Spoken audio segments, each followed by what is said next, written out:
Cárdenas.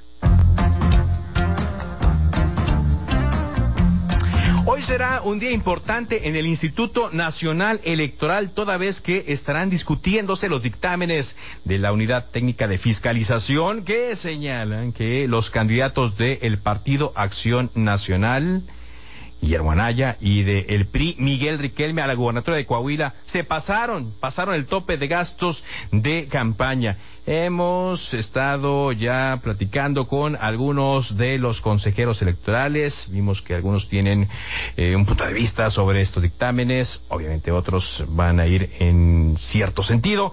Y hoy vamos a platicar con Pamela San Martín, consejera del instituto. Pamela, gracias, muy buenos días. Qué bueno que nos acompañas en esta primera emisión de Noticias MBS, para que nuestro público vaya dándole la dimensión a este día. ¿Qué tan importante es discutir un dictamen como el que preparó la unidad de fiscalización? Muy buenos días, Pamela. Buenos días, Carlos, y saludos a tu auditorio. Pues me parece que es muy relevante la discusión que hoy tendremos en el Consejo General, porque pues lo que estaremos discutiendo el día de hoy es precisamente los dictámenes respecto del origen y destino de los recursos empleados en los procesos electorales de este año. Es decir, cuánto gastaron los partidos políticos, cómo lo gastaron, de dónde procedieron los recursos con los que gastaron esas cantidades, y si esto implica o no eventualmente infracciones, entre ellas el posible rebase de topes de gastos de campaña. Esto se vuelve muy relevante porque recordemos que a partir de la reforma del 2014 se modificó los mecanismos de fiscalización de estos recursos. ¿A qué me refiero? Anterior al 2014 la fiscalización se llevaba con posterioridad a las elecciones, ¿sí?, a las campañas, y los resultados los teníamos cerca de un año después de concluida la jornada electoral. Y precisamente la crítica que se dio en ese momento es que pues entonces cualquier infracción que cometían los partidos políticos, cualquier exceso, o los candidatos, pues lo único que derivaba eran sanciones, en multas. ¿Sí? Pero pues digamos, el incentivo era perverso a favor de que se cometían infracciones, y eso implicaba tener la mayoría de los votos en una elección. Y aquí está ocurriendo un mes y medio después. Pamela San Martín, estamos platicando con Pamela San Martín, consejera del Instituto Nacional Electoral. Sin embargo, hay mucha expectativa, Pamela, se ha creado mucha expectativa a raíz de la información que surgió el fin de semana, donde se mencionaba que podría anularse la elección en el estado de Coahuila debido a lo que marca la ley y a lo que dictamina la unidad de fiscalización. Para que nuestro auditorio lo comprenda, ustedes hoy van a discutir esto.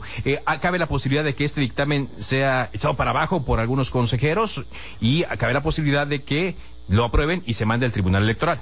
Efectivamente, nosotros no determinamos si se anula o no se anula una elección. Nosotros lo que vamos a determinar es cómo se gastaron estos, cuánto dinero se gastó y si hubo un rebase de topes.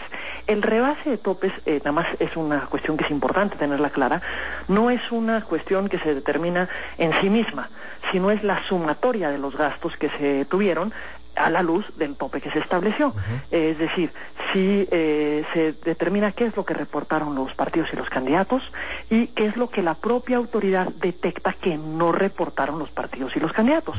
Porque a lo largo de la fiscalización, que ahora se lleva a la par de las campañas electorales, la unidad despliega un conjunto de personas para que se hagan visitas de verificación a eventos, a casas de campaña, para que se monitoreen medios de comunicación, para que se monitoree la vía pública, etcétera. Y entonces, si se detectan gastos que los propios partidos no reportaron, pues estos de cualquier forma se contabilizan como gastos no reportados y son tomados en cuenta para la cuantificación de los gastos. Entonces se hace una sumatoria de todos los gastos reportados y no reportados, y al final de esta sumatoria, pues esto se compara con lo que la autoridad local estableció a partir de las leyes locales como los topes de gastos de campaña. Pamela, algo que me llamó mucho la atención es que los propios dirigentes de los partidos políticos, tanto del PRI como del PAN, acudieron al Instituto Nacional Electoral a hacer una especie de cabildeo.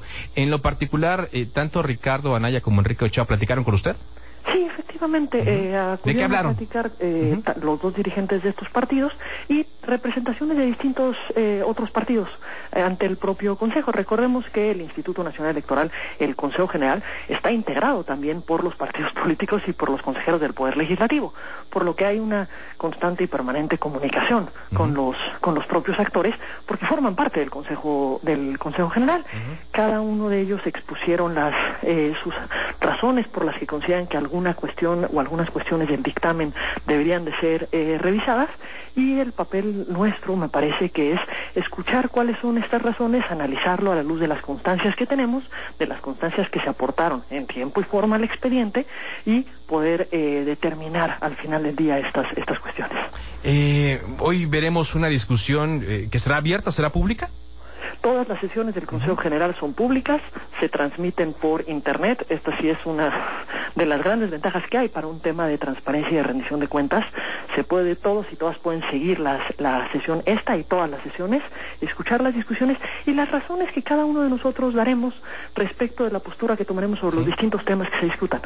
Pamela, hemos escuchado tanto de los representantes del PAN como del PRI cuestionamientos a el informe de la unidad de fiscalización, y yo también me quedé con una declaración que leí por ahí de Alfredo Figueroa, ex consejero del Instituto Nacional Electoral, donde también ponen en duda las sumas, las cifras que dio a conocer esta unidad de fiscalización. ¿Están ustedes discutiendo un dictamen sólido?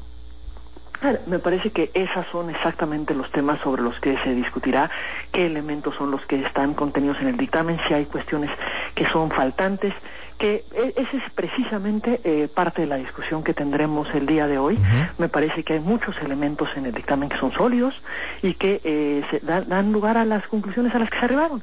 Si hay imprecisiones, si hay cuestiones que se deben de corregir en el dictamen, por supuesto que el día de hoy debieran de corregirse. Sí. Por eso lo relevante serán las razones por las que se adopte una postura sobre contemplar algún gasto o no contemplar algún gasto, y en qué forma se debe contemplar. Pues vaya responsabilidad, Pamela, porque muchos ojos estarán encima de ustedes el día de hoy, sobre todo por la cantidad de denuncias que hubo en torno a la elección de Coahuila, el favoritismo que hubo hacia el candidato del PRI, que se denunció, la forma en la que trabajó el Instituto Electoral coahuilense, y ustedes tendrán que tomar una decisión, cuando menos una instancia, pues que deje satisfechos a quienes están esperando una acción contundente del INE con base en todas estas denuncias que conocimos. Efectivamente, también, además de los dictámenes, o previo a los dictámenes, se resolverán un conjunto de denuncias que fueron presentadas. Sí. En este caso, las que están relacionadas con el origen y destino de los recursos. Claro, porque lo que digan ustedes va a decir, bueno, es que están favoreciendo al candidato del PRI, están favoreciendo al candidato del PAN. Ustedes saben que sus decisiones nunca dejan contentos a todos. Efectivamente, y por eso lo relevante va a ser la solidez de los argumentos que estemos empleando cada uno de nosotros para poder explicar cuáles son el sentido de estas decisiones y el porqué del sentido de estas decisiones. Muy bien, Pamela, vamos a seguir muy de cerca esta sesión. Es a las 11 de la mañana, ¿es correcto? A las 10 de la mañana. 10 de la mañana, 10 de la mañana, entonces, cuando termine la primera emisión de Noticias MBS y seguimos muy de cerca su discusión. Muchas gracias, Pamela. Gracias a ti, nuevamente saludos a tu auditorio. Pamela San Martín, consejera del Instituto Nacional Electoral. Mucho ojo a lo que ocurra hoy en esta sesión. Como lo dice Pamela, es la primera ocasión que se discute con un periodo tan corto después de la elección un caso de esta manera. ¿Podrá anularse o no la elección de Coahuila? Hay quienes dicen que podría ocurrir, hay quienes dicen que no está tan bien sustentado esto. A final de cuentas, como dicen los consejeros, a ellos no les corresponde esta decisión, únicamente van a avalar o no el dictamen de la unidad de fiscalización, lo mandan al tribunal y bueno, ya será el trabajo legal que hagan los partidos políticos el que determine qué pasa, cuando menos en esta denuncia, porque hay otras que se han presentado en torno a la elección de Coahuila. Son las 7 de la mañana con 20.